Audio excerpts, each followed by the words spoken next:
29살의 봄입니다. 서윤에게는 마지막 봄이 될 예정입니다. 마음의 상처를 가득 가진 그녀에겐 오늘이 마지막입니다. 더 이상 내일을 기다릴 이유가 없습니다. 아무도 그녀를 필요로 하지 않으니까요. 유서를 쓰는 건 생각보다 어렵지 않았습니다. 가족에게 미안하다는 말, 그게 전부였습니다. 텅 빈 자취방, 정리된 책상, 꼭꼭 닫힌 서랍. 서윤은 방을 한번 돌아봅니다. 이곳에서 3년을 살았지만 남는 건 아무것도 없습니다. 추억도, 미련도. 그녀는 문을 닫습니다. 그리고 한강다리로 가기 위해 걷기 시작합니다. 4월의 오후입니다. 꽃이 피는 따뜻한 봄의 오후입니다. 좁은 골목, 모퉁이를 돌 때였습니다.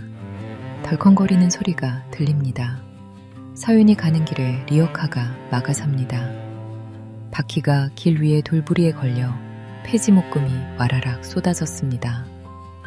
10살도 안 되어 보이는 꼬마 아이가 자기 몸집보다 훨씬 큰 리어카를 끌고 있습니다. 그 아이는 작은 손으로 폐지를 다시 들어 올리려 애쓰고 있습니다. 아이는 서윤을 올려다봅니다. 땀에 젖은 이마, 손톱에 까맣게 끼어있는 때. 하지만 눈은 똘망똘망 맑습니다. 아이가 서윤을 계속 올려다보는 모습이 도와달라는 눈빛입니다. 서윤은 그냥 지나치려 합니다. 지금의 서윤에게는 누구를 도울 마음도 여유도 이유도 없으니까요. 하지만 발이 떨어지지 않았습니다. 꼬마 아이의 꼬질꼬질한 조그만 손이 이상하게도 자꾸 눈에 밟힙니다. 폐지 묶음을 힘겹게 주워 올리는 뒷모습도 자꾸 신경 쓰입니다. 서윤은 짜증스러운 듯 눈살을 찌푸리며 아이의 옆으로 다가갑니다. 그녀는 폐지 묶음을 들어 리어카에 툭 던집니다. 생각보다 무거웠습니다. 조그만 아이가 이런 걸 혼자 끌고 다니네? 아이가 고맙다고 말합니다. 그러면서 오늘 5,000원만 벌면 된다고 합니다. 5,000원. 할머니가 좋아하시는 단팥빵 3개, 컵라면 2개를 사려면 필요한 돈. 그게 오늘의 목표라고 했습니다. 원래는 할머니와 함께 다닌다고 했습니다. 학교가 끝나면 할머니와 이 리어카를 끌고 폐지를 줍기 위해서 동네를 돈다고 했습니다. 하지만 오늘은 할머니가 허리가 아파서 혼자 나왔다고 합니다. 서윤은 무심한 듯 고개를 끄덕였습니다. 하지만 어느새 서윤은 꼬마 옆에서 리어카를 잡아주며 골목을 함께 걷고 있습니다. 골목 곳곳에 종이박스가 보입니다. 꼬마가 달려가서 박스를 주워오면 서윤은 그걸 받아 리어카에 놓습니다. 서툴러도 금세 꼬마 아이와 손발이 맞습니다. 한 걸음, 두 걸음. 리어카는 조금씩 무거워집니다. 꼬마가 묻습니다. 누나, 근데 어디 가고 있었던 거야? 스스럼 없이 반말을 하니 오히려 친근감이 듭니다. 서윤은 잠시 말을 멈췄습니다. 대답할 수 없는 질문이니까요. 그냥 산책하러. 서윤이 얼버무립니다. 오늘 산책하기 좋은 날씨야. 말투가 어린아이 같지 않습니다. 서윤은 하늘을 올려다봅니다. 구름 낀 회색 하늘. 딱히 좋은 날씨라고는 할 수 없습니다. 죽기 좋은 날씨라면 모를까. 처음 보는 아이지만 9살짜리 아이치고는 꼬마의 눈빛은 다릅니다. 묘하게 깊어 보입니다. 시간이 흘렀습니다. 해가 기울기 시작합니다. 골목을 돌고 계단을 오르고 언덕을 내려갑니다. 리어카는 점점 무거워졌습니다. 꼬마가 말합니다. 내일은 10,000원어치 주어야 하는데. 10,000원? 서윤이 짤막하게 묻습니다. 할머니 먹는 허리약 사야 돼. 그렇구나. 서윤이 의미 없는 대답을 합니다. 누나, 나 3학년 올라가기 전에 꼭 해야 하는 게 있는데 뭔지 알아? 내가 그걸 어떻게 알아? 서윤의 대답이 퉁명스럽습니다. 리어카 사야 돼. 15만 원 있어야 돼. 리어카 사야 한다고? 이거 바퀴도 고장났고 너무 무거워서 할머니가 잘 못 끌어. 새 걸로 사줄 거야. 15만 원을 모아서 할머니한테 새 리어카를 사드릴 거라는 9살짜리 꼬마. 서윤은 이상했습니다.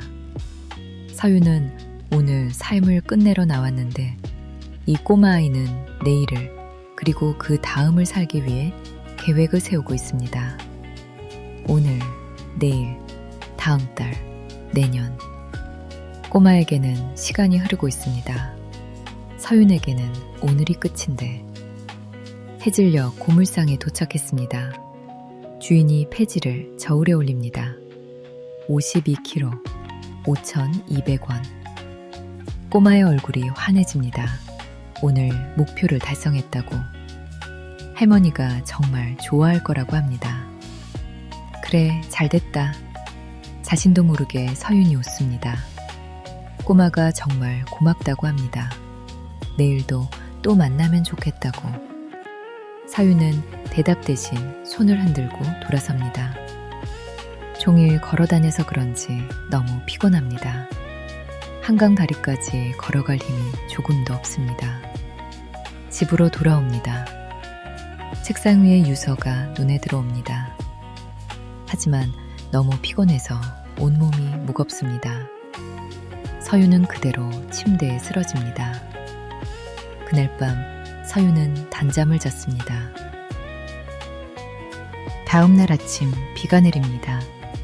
창문을 때리는 빗소리에 서윤은 눈을 떴습니다. 서윤은 다짐합니다. 오늘은 진짜 끝내자. 다시 집을 나섰습니다. 비를 맞으며 걷고 있습니다. 이제 이 아침 공기도 마지막이야. 한강 방향으로 걸어가는 중 익숙한 덜컹거리는 소리가 들립니다. 비를 맞으며 리어카를 끌고 있는 꼬마아이가 서윤의 눈에 불쑥 들어옵니다. 아, 진짜. 쟤는 왜 자꾸 내 앞에서 알짱거리는 거야? 고개를 돌리고 그냥 지나치려 합니다. 오늘은 정말로 죽어야 하는 날이니까. 하지만 비에 젖은 종이 뭉치들이 리어카에서 계속 흘러내립니다. 빗줄기는 점점 더 세지는데 꼬마는 오는 비를 다 맞으면서 몇 번이나 멈춰서서 흘러내리는 종이 묶음을 잡아 올립니다. 에이씨, 진짜. 속으로는 짜증이 올라오지만 서윤은 자동적으로 꼬마에게 다가갑니다. 꼬마가 서윤을 발견합니다. 누나, 오늘 비 오는데도 산책하는 거야? 서윤은 대답하지 않습니다.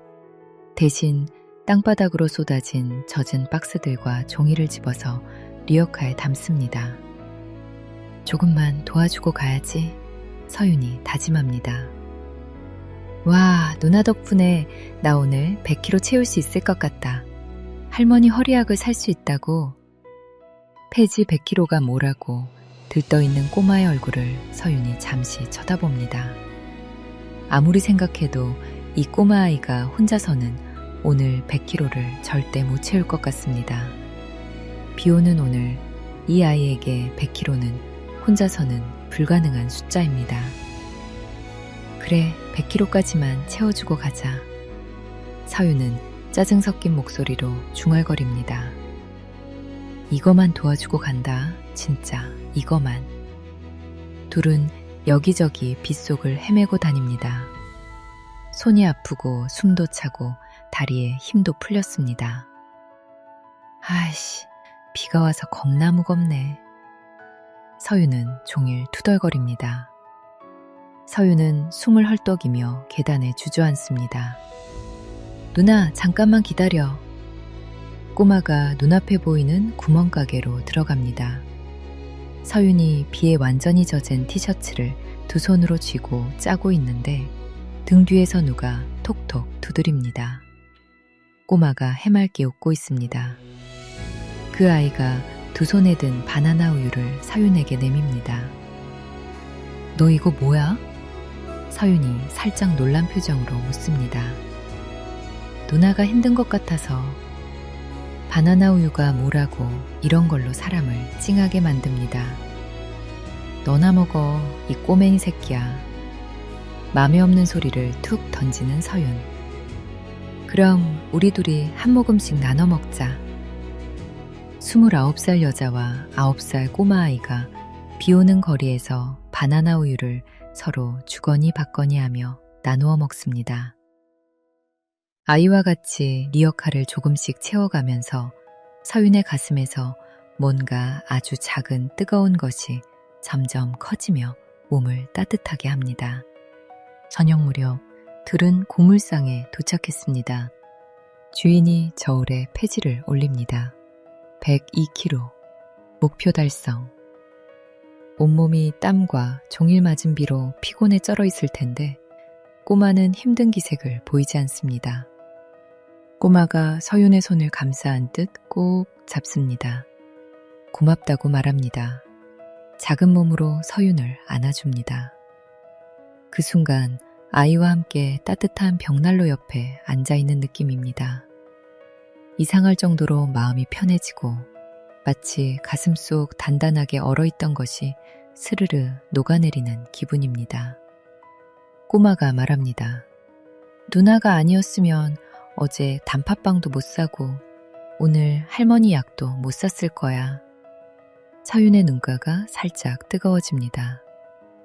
누나는 나한테 정말 소중한 사람이야.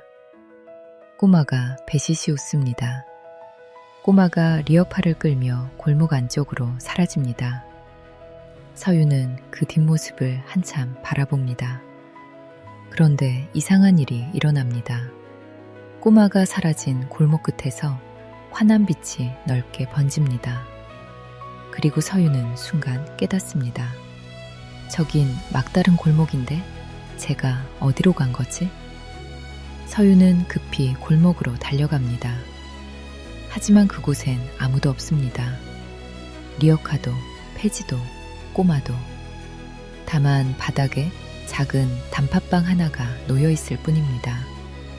서윤의 손이 떨립니다. 단팥빵을 집어듭니다. 단팥빵이 따뜻합니다. 서윤은 집으로 돌아왔습니다. 오늘도 책상 위에 놓인 유서를 바라봅니다. 서윤은 문득 깨닫습니다. 그 꼬마는 학교 이야기를 한 적이 없습니다. 친구 이야기도, 부모 이야기도, 자기 자신에 대한 이야기도. 오직 오늘 해야 할 일, 내일 해야 할 일만 말했습니다. 할머니 단팥빵, 할머니 약, 할머니 리어카. 마치 오늘을 버티게 하러 온 존재처럼, 마치 내일을 살게 하러 온 존재처럼 꼬마의 마지막 말이 귓가에 계속 남아있습니다. 누나는 나한테 소중한 사람이야. 서윤의 눈에서 눈물이 흐릅니다. 서윤은 누군가에게 쓸모없는 사람이 아니었습니다. 서윤은 누군가의 하루를 살게 한 사람이었습니다. 그리고 누군가는 서윤의 하루를 살게 하러 왔던 존재였습니다. 서윤은 유서를 천천히 찢습니다. 한 조각, 두 조각. 창밖을 바라봅니다. 비가 그쳤습니다. 구름 사이로 달빛이 스며듭니다. 서윤은 단팥빵을 한 입 베어 물었습니다. 달콤합니다. 오늘도 죽지 않기로 했습니다. 내일도, 모레도. 안 죽고 한번 살아봐야지. 어디에 도착하게 될지는 모르지만 한 걸음씩 가보기로 합니다. 힘들어도 한 걸음씩 가다 보면 꼬마처럼 어느새 목표에 도착할 수 있겠지. 언젠가 다시 꼬마를 만나면 그때는 서윤이 먼저 물어보고 싶습니다. 오늘의 목표는 뭐냐고. 그리고 말해주고 싶습니다. 서윤의 오늘 목표는 오늘 하루를 사는 것이라고.